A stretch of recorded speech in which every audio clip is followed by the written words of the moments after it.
All right, y'all, we're back for another episode of The Bible Goes West by your boy, the man with the divine plan, J.E. Tucker. That's me, if you didn't know. The return of Jacob and the first battle of the clans. Genesis 16.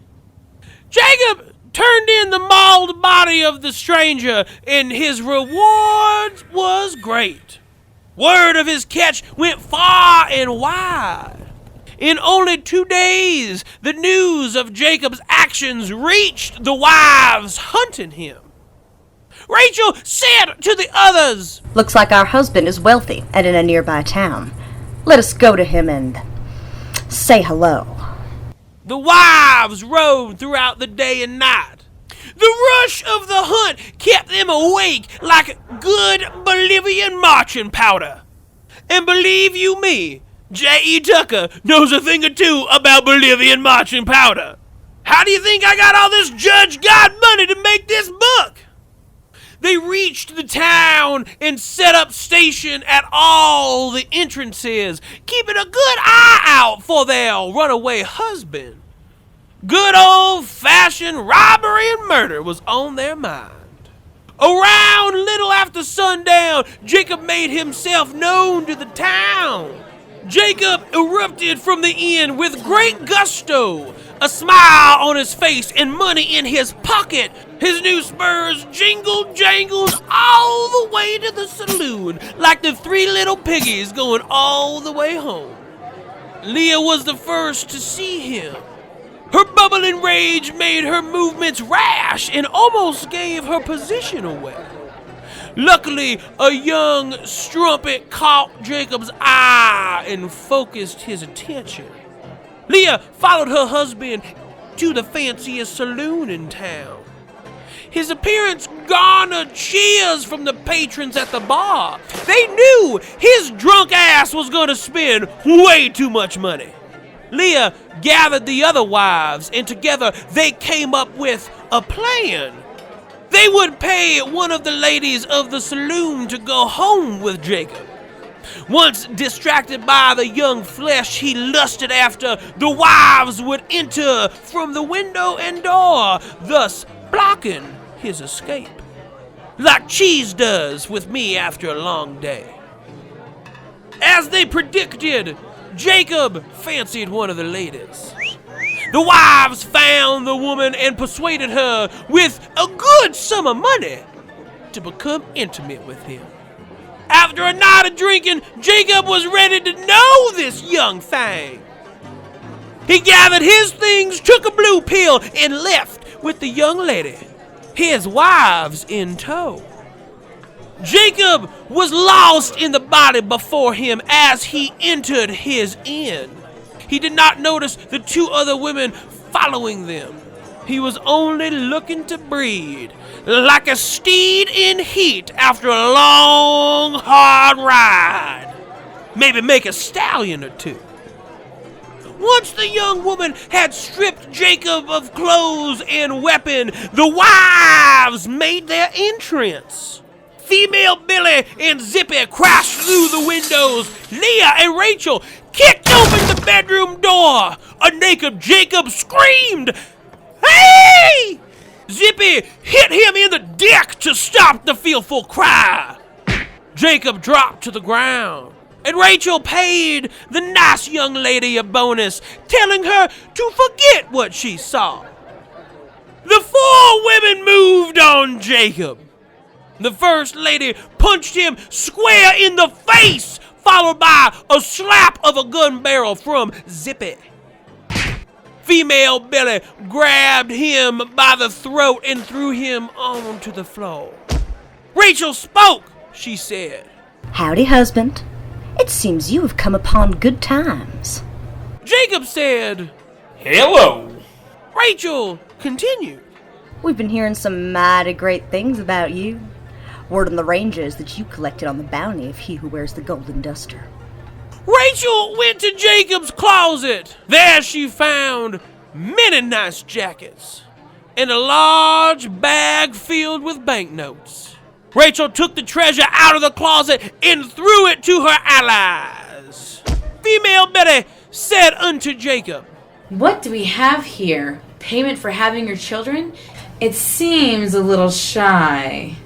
Female Billy struck Jacob with her gun. As the 4 wives of Jacob had toyed with him long enough, Zippy threw a long and thick, girthy rope over the ceiling support beam. The other wives forced Jacob onto a chair and strung the rope around his neck. But this time, he would not be David Carradining. Jacob said, "Listen, I messed up. I'll do anything to make it up to y'all. Do you want our children to grow up without a father?" Leah spoke. In your absence, we have bonded over blood and betrayal. We have talked, and we decided that while the children will have no father, they will have 4 mothers that love them more than the father ever did. Jacob accepted his fate, and without fight, he lowered his head and closed his eyes. His wives pointed their guns at the leg of the chair and began to count down from 10. Birds chirped outside the window, and talk of commerce emanated from the lobby of the inn. The world did not care about the death of Jacob. Poo-tee-weet. The women reached the count of 1 and each cocked their gun. They fired as a cannonball crashed through the roof, saving Jacob and throwing everyone aside. Outside, a sow stood proud and overlooking the carnage that he caused. He yelled, "Clan of Jacob! You are on my land! I told you never to return! Now feud!" And that, my friends, is why you only want to keep 2 wives. 2's a crew. 3's a crowd. 4, you're just being greedy. Share some with us. Genesis 17. A sow's cannon ruptured the inn where Jacob and his wives were conducting business. A sow said, "I told you to get, Jacob! Now you are in my lands with your many concubines! This is an affront to our father and our family!" Leah, who raised 5 children on her own, was weary of being called a whore. She erupted with a flurry of shotgun blasts and words. Leah said, I'm sick and tired of everyone calling me a whore. Prepare to die, you pig. Zippy and Female Billy joined their sister wife in sending lead toward the posse of Esau. Rachel picked up Jacob, handed him a gun, and said, You've been the slime of humanity for a long time, at least in the eyes of your wives. Now is your time to not be such a failure and stand with your women against your brother. Jacob said, I'm not really good at firing a gun.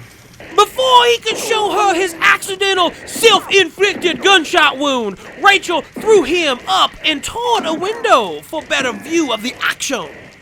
Rachel continued, Shoot the clan of Esau dead. They've trespassed against us. Now we trespass all over them. Fire! The ladies let out a frightening scream and sent out showers of fiery lead. Jacob settled himself and pointed his gun out the window, hoping to hit Esau and end this once and for all. He fired. Jacob's bullet flew from the barrel and into a nearby waiter's leg. The waiter was smoking a cigar while on break. He looked up at where the bullet had came from and caught the eyes of Jacob. Jacob looked around nervously. He quietly said, sorry, and backed away from the window. The waiter angrily hopped his way to the doctor. The fighting was getting fierce, and Jacob attempted another shot. He lined up his sights on Esau and closed his eyes, praying to hit his target. He fired. Jacob's bullet flew from his barrel. past a sow and into the shoulder of the mayor, who was giving a speech to the town. The mayor's bodyguards gathered round the frightened mayor, and the mayor cried out, Oh, I've been shot by my constituents. Jacob dropped the gun, not wanting to shoot anyone else by accident. But when the gun hit the ground, it fired and sent a bullet into the arm of the inn manager. He was going to see what all the noise was about and quickly turned around when hit. He said, Oh, now, I see you guys are busy. I'll come back later as not to inconvenience you. Eventually, the wives of Jacob were able to cause a sow's line to break, and he retreated. He said, Prepare for feud, Jacob. This is my land, given to me by our father. You shall not gain another inch in this territory. I'll send body after you. My ranch is great, and the hands owe me many favors. You will kill one of my men, and then bam, another will be in your closet. Kill that one, and one will be in your sock drawer. If you happen to get that one, I'll have a man waiting in your bathtub. The line will never stop. Shall we die of old age? I'll instruct my clan to take out bounty after bounty against you and your kin. We will make it a real shady bounty, too. It'll say, like wanted dead, followed by the picture of one of your children or something. The point is, the war is on, brother. The war is on. and that is why you don't want to fuck 5 different women and impregnate all of them. And that was the Bible Going West by me, J.E. Tucker. Tune in next week when we talk more about the Bible in this 100% accurate rendition of the writings of our Lord. Presented by Sexbot Comedy. Clarence, fire up that needle. I need some insulin. My blood sugar is low. And by blood sugar, I mean I have a heroin fix.